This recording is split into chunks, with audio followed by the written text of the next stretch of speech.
Assalamualaikum warahmatullahi wabarakatuh. Sampurasun. Alhamdulillah pagi ini saya bisa bergabung di sini di acara pembukaan Masantren di sekolah. Dan di Purwakarta hari ini dimulai secara serentak di seluruh sekolah di Kabupaten Purwakarta. Ini bulan Ramadan udah hari ke berapa? Hari ke-13. Artinya Lebaran berapa hari lagi? Biasanya ditunggu-tunggu Lebaran ya. Lebaran berarti tinggal 17 hari lagi kalau 30 hari. Kita udah melewati fase 10 hari pertama, benar? Masuk 10 hari kedua, benar? 10 hari pertama katanya itu adalah hari-hari penuh kasih sayang, turunnya rahmat Allah untuk kita semuanya, untuk umat manusia. Itu udah kita lewatin tuh, dimanfaatin atau tidak kemarin. Kemudian masuk 10 hari kedua, itu masuk hari-hari penuh ampunan, penuh maghfirah Allah Subhanahu wa taala. Maka di 10 hari kedua perbanyaklah zikir, bertobat kepada Allah Subhanahu wa taala agar apa? Agar dosa kita diampuni. 10 hari terakhir nanti kita akan ketemu 10 hari terakhir itu dengan dibebaskannya kita dari siksa api neraka. Bulan ini merupakan bulan yang penuh dengan keutamaan, dan di bulan yang penuh keutamaan ini segala amal sosial, amal soleh kita itu dilipat gandakan oleh Allah Subhanahu wa taala. Maka apa? Maka saya mengajak kepada seluruh siswa di Kabupaten Purwakarta, berbanyaklah amal soleh.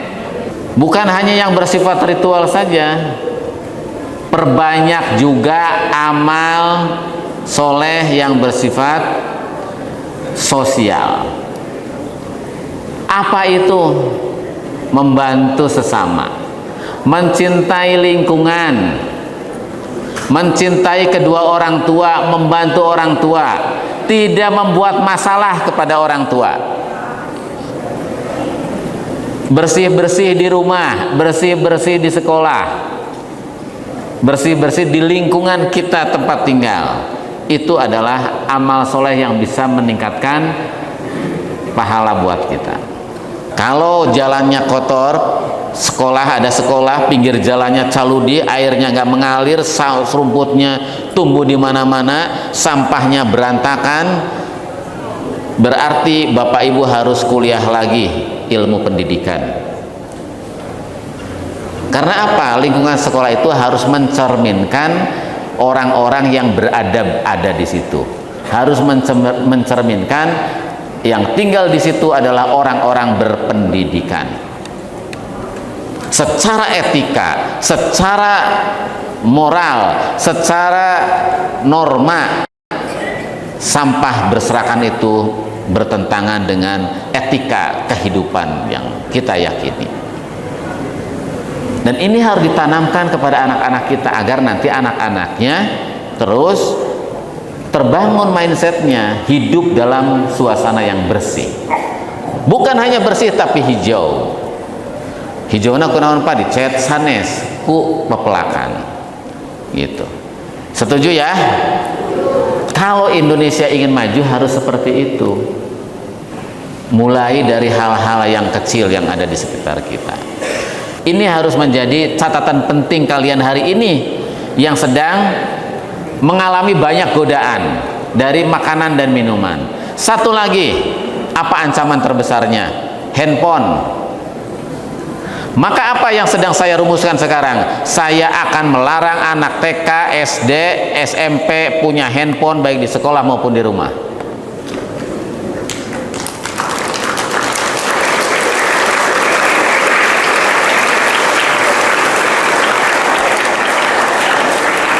Saya tahu pasti saya banyak dibenci oleh anak-anak SMP, anak-anak SD yang sekarang banyak suka pakai handphone.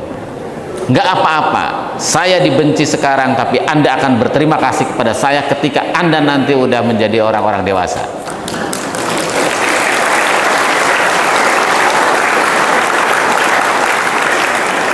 Ketika moral Anda, masa depan Anda diselamatkan hari ini, dan nanti Anda tampil lebih baik dari generasi-generasi yang ada di kabupaten yang lain.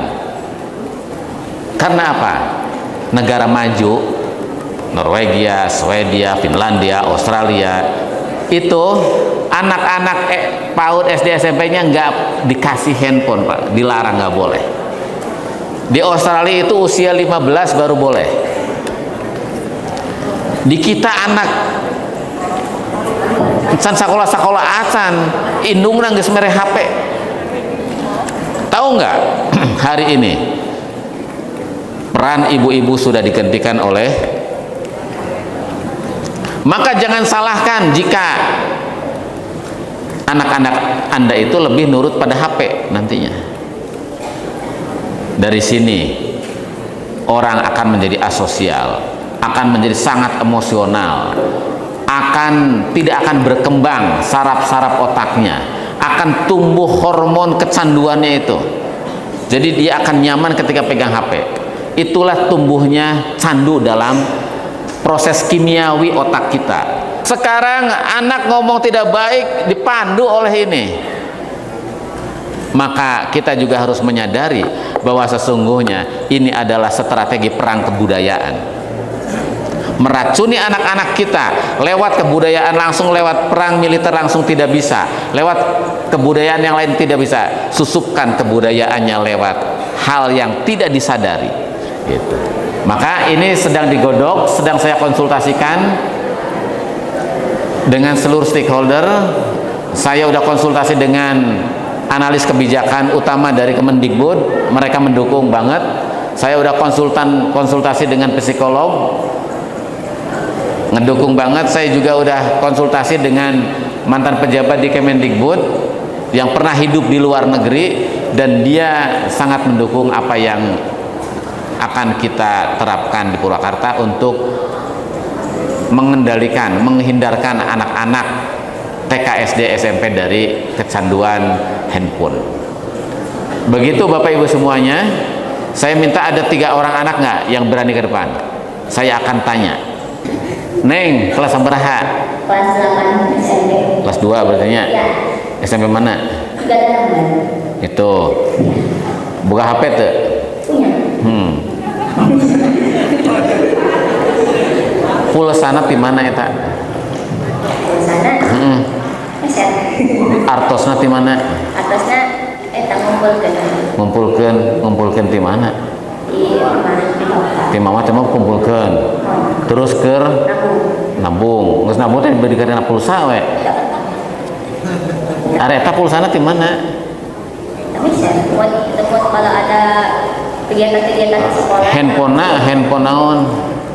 HP-nya Redmi, harga sabaraha? Harga enggak tahu sih. Dipasihan ku sepuhna ku bapak. Anaon cenah alasan bapak masihan HP ka Neng? Kalau kegiatan sekolah kayak siga kuis, IPA gitu, kayak butuh sesuatu gitu yang diperlukan. Terus kalau mau apa-apa jemput WA gitu. Nanti saya akan berhadapan dengan orang tua yang komplain, Pak, nanti saya menghubungi orang tua gimana gitu. Nanti saya menghubungi anak saya gimana kalau pulang sekolah? Pasti ada orang tua yang bilang kayak gitu. Orang tua yang pengen enaknya aja, yang tidak memikirkan masa depan orang tua anak-anaknya. Saya akan balik tanya, dulu ibu ke sekolah ya HP tuh bisa balik tuh gitu. Pak, eta kan HP kanggo diajar, emang sekolah diajar pakai HP wae, keur naon Bapak Ibu melian buku. Dan Bapak Ibu, di negara-negara maju itu kebiasaan buka buku, baca buku sekarang sedang digalakan kembali. Karena apa? Ternyata belajar yang paling bagus itu lewat buku. Jadi kemampuan membaca itu harus diasah kembali, kemampuan menulis itu harus diasah kembali. Ngagerakeun leungeun, diajar nulis sambung deui. Mereka udah kembali ke situ sekarang. Saya tanya ke dosen ke saya sekarang itu ada fenomena parah apa? Mahasiswa susah memaparkan narasi, memaparkan diskusi itu susah, bikin makalah susah. Kenapa? Sudah nggak pernah baca, karena akan scroll HP. Jadi daya nalarnya hilang. Ini membahayakan. Jadi biar memudahkan ini, iya mudah tapi bodoh. Iya mudah tapi susah, dia nggak akan tumbuh kreativitasnya. Gitu. Ini yang harus kita antisipasi. Kita jangan terjebak pada strategi orang lain. Ari maranehana nu nyarieun ieu teu dipake ku maranehana di sekolah-sekolah. Ari di sekolahan orang kudu dipake. Nanti siap kalau nggak boleh pakai HP, karena bapak akan mengeluarkan edaran larangan pakai HP untuk anak-anak di sekolah maupun di rumah. Pengen pinter tuh? Baca buku lagi. Siap nggak kalau HP-nya nanti diserahkan ke orang tua? Siap. Nggak boleh pegang HP lagi. Main lagi nanti di halaman rumah sama teman-temannya. Masih suka main? Hah? Suka main? Jangan bawa HP mainnya. Nanti kalau main berdua kayak gini, bertiga, masing-masing pegang HP terus kayak gini, bukan main itu mah. Bukan. Ya? Ya. Mau nggak HP-nya nanti diambil lagi sama orang tuanya? Ya boleh aja kalau dikasihin lagi, tapi kalau seperti ya nggak akan dikasihin lagi. Nanti waktunya suatu saat kalau Neng udah bisa memfilter menjadi orang yang bertanggung jawab terhadap tindakannya, fasenya udah cukup SMA atau kuliah, pakai. Itu maksud saya. Ini kondisi pendidikan kita hari ini yang kalau tidak kita sikapi hari ini dengan cara-cara kita, apa yang akan terjadi dengan masa depan anak-anak kita? Gitu. Buka HP? Punya. Berapa pulsa setiap bulan? Paling 15 sebulan. Juga sih. Sebulan. Sapoe. Seminggu berarti sabulan teh 60.000. Artosna ti mana? Artosna ti mama. Mamahna damelna naon? Di rumah. Naon damelna? Ibu rumah tangga. Nu melarian artosna saha? Bapakna damel naon? Buru bangunan. Sapoe sabaraha bapak pendapatanana? Nggak tahu bu. Gimana? Karena nggak tahu itu anak semena-mena terhadap orang tuanya. Lebar masa depan yang kewet daguan lah, usia 17 tahun 18 tahun tang SMA kelas 3. Iya, baru boleh karena udah bisa tuh bertanggung jawab. Ya, punya HP tuh A. Punya. Kelas sabaraha ayeuna? Kelas genep naon? SD. Kelas genep SD. Pake naon HP-na? Anu paling eta HP dina sapoe paling sering dianggo naon ku Neng? Sok tadi sok. Paling sering sok jujur dah moal dihukum moal naon? Iya mah survei. Paling sering dianggo naon? Yang paling sering WhatsApp buat komunikasi. WhatsApp komunikasi sareng saha?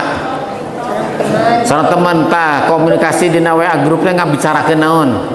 Biasa gitu. Ya biasa aja kan? Yang ngomong-ngomong biasa. Nang kemang ngobrol nanti mending langsung weh. Tuti orang nu jeung nu deukeut teh ngobrolna ulah jeung nu jauh. Heeh nya. Ngobrol wungkul malah teu kudu make duit. Hah? Teu make duit terus naon deui? Selain WA. Lalajo medsos, lalajo naon medsos? Medsos yang sering ditonton. IG. Ya. Kamu punya IG? Ya. HP sok dianggo naon wae. Yang paling sering dipakai HP untuk apa? Buka WA. Buka WA. WA dengan siapa WA-nya? Teman. Dengan teman. Ngomongin apa? Kadang ngomongin tugas, kalau enggak ya ngomongin. Iya, pokoknya tugas semang palingan hiji ngomongin sajana salapan jadi 10. Da bapak ge nyaho aya surveinya. Gitu, Pak. Jadi kadang-kadang kita dikelabuin juga sama berbagai macam alasan. alasan orang tua, termasuk alasan guru-guru nih nanti. Mak, kan sekolah kan harus pakai TIK. Saya udah konsultasi sama guru TIK, ada cara untuk mendidik anak-anak kita tidak ketinggalan teknologi, bisa tanpa HP ya Neng.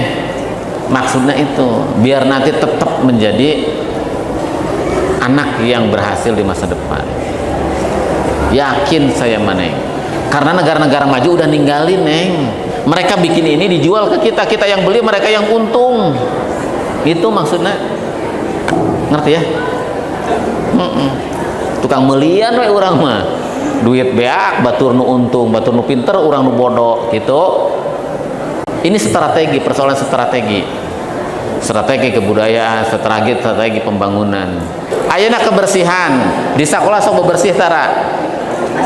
Kebersihanan naon di sekolah yang menjadi tugas? Piket kelas. Halaman usuka. Sok aya bebersih. Sok dipantau ku wali kelasna. Ku kepala sekolah osok.